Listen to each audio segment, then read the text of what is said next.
Hi, my name is Alyssa Hope Wagner, and God showed me something really cool in the Gospels. I was reading after the death and resurrection, and the disciples had to wait for Jesus for 10 days, and then for 40 days, Jesus showed himself to everybody. But Peter and a lot of the disciples were fishing, and Jesus came to shore and said, put your nets over. Even though they had been fishing all night, had caught nothing, he told them to hit the nets over, and then they pulled up so many fish that it was just like a miraculous catch.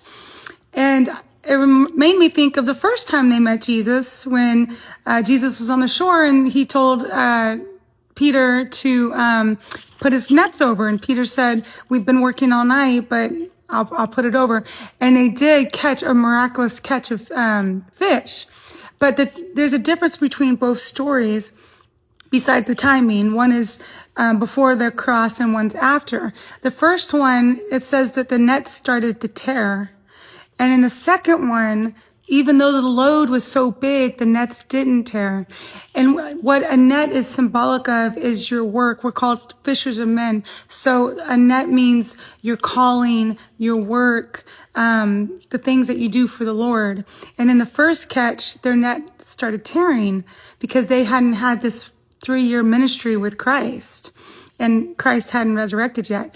But in the second story, their nets didn't tear because they had been discipled by Jesus for 3 years, and Jesus had resurrected. So I want to encourage you, sometimes we want to achieve our callings quickly, but God knows that if he sets us up in our calling too quickly, it'll tear us apart. A lot of times you'll see leaders who rise up too quickly and it tears them apart.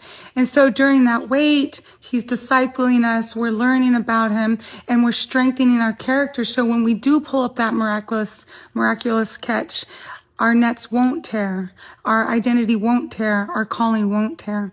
So I hope that encouraged you. You can find more encouragement in my books on Amazon. Be blessed.